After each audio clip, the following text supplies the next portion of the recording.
Atentos a esta historia, porque parece sacada de una novela, pero es real. Es la historia de cómo un hombre, partiendo de la nada, desde el anonimato más absoluto, llegó a construir un auténtico imperio. Mirad, en esos círculos tan cerrados de las altas finanzas europeas, donde casi nunca se sabe nada, ha empezado a sonar un nombre.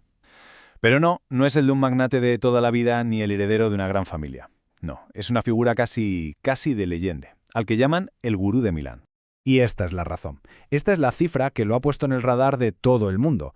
Al cierre de 2025, su patrimonio personal superó los 1.000 millones de euros.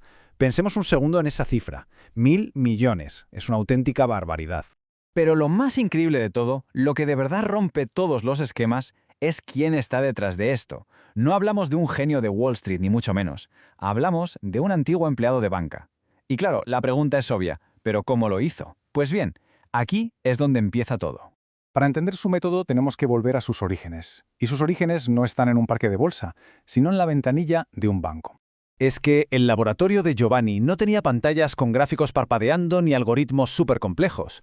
¿Qué va? Su laboratorio era la vida real, la calle. Durante años se dedicó a procesar miles y miles de transacciones de gente normal, de pequeños empresarios, y observaba. No miraba las gráficas, miraba a las personas.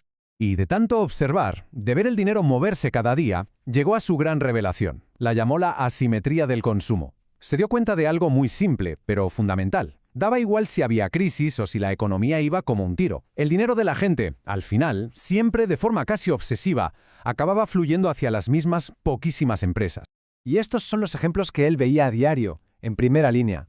Veía empresarios quejarse de que no les daban crédito, pero luego se gastaban un dineral en licencias de Microsoft. Vio cómo de repente tener el último iPhone se convertía en un símbolo de estatus.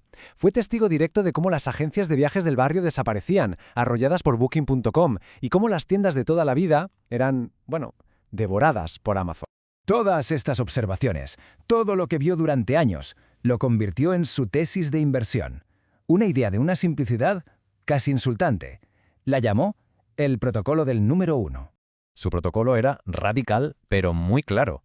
El mundo digital no es como el mundo físico. Aquí no se premia la competencia, aquí solo hay sitio para uno. El ganador absoluto de un nicho se lo lleva todo, absolutamente todo. Los beneficios, el mejor talento y, sobre todo, es el dueño del futuro de ese sector. Y aquí se ve clarísimo. Mientras el número 1 se lo lleva crudo, captura todo el valor, el resto de empresas están ahí, en una lucha a muerte por las migajas, con márgenes ridículos. Para Giovanni, invertir en el segundo o el tercero de la lista era, sencillamente, tirar el dinero. Claro, tener una teoría es una cosa, pero apostar todo tu dinero a esa teoría, año tras año, eso es otra historia. El camino de Giovanni fue un camino en solitario, lleno de dudas y, por qué no decirlo, de bastante cachondeo a su costa. Durante años, ¿cuántas veces no habrá escuchado esto? En cenas, en reuniones. Su estrategia era motivo de burla. Le decían que estaba loco, que las tecnológicas eran una burbuja. Giovanni, que lo vas a perder todo. Que lo seguro, lo de verdad, eran los ladrillos o los bonos del Estado. Lo de siempre. Y su idea, su convicción, fue puesta a prueba pero a lo bestia.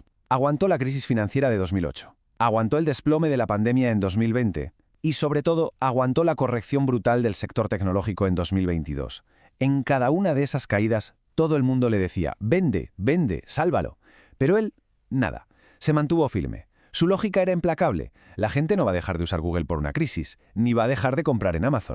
Y esa paciencia, esa convicción a prueba de bombas, le llevó al momento clave, a la jugada maestra final, que lo cambiaría todo para siempre. En 2021, cuando su cartera ya era multimillonaria, hizo algo que lo dice todo. Dejó su trabajo en el banco. Se liberó. Y justo en ese momento hizo su apuesta definitiva. La más valiente de todas. Lo apostó casi todo a dos gigantes que, según él, iban a definir las próximas décadas. La primera fue Tesla. Pero ojo, Giovanni no veía una simple empresa de coches, no. Él entendió, mucho antes que la mayoría, que Tesla en realidad era una empresa de software. La dueña del futuro de la movilidad autónoma y de la red de energía del mañana. Pero su gran jugada, la que de verdad lo catapultó a los 1.000 millones, fue Nvidia. Mientras todo el mundo hablaba de criptomonedas y otras modas, él vio que la inteligencia artificial iba a necesitar una potencia de cálculo bestial. Y aquí está el punto clave. Entendió que si la IA era la nueva electricidad, Nvidia era la única que tenía la central eléctrica. Y apostó con todo. Y con esto llegamos a la lección de fondo de esta historia alucinante. Porque más allá del dinero, ¿qué significa el éxito de Giovanni? ¿Qué nos enseña su viaje? Hoy, El famoso gurú de Milán vive una vida tranquila, totalmente alejado de los focos.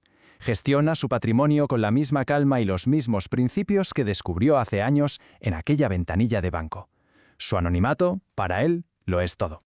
Y aquí está la clave de todo este análisis. Su fortuna, esos 1.000 millones, no son solo dinero, son la prueba física, la materialización de haber mantenido una convicción durante décadas, en la más absoluta soledad. Es el premio por tener razón cuando todos, absolutamente todos a tu alrededor, pensaban que te estabas equivocando. Así que, al final, esta historia nos deja con una pregunta flotando en el aire. Nos obliga a pensar qué es el riesgo de verdad. Quizás el mayor peligro al invertir no son las subidas y bajadas del mercado, sino la falta de convicción en lo que uno mismo cree.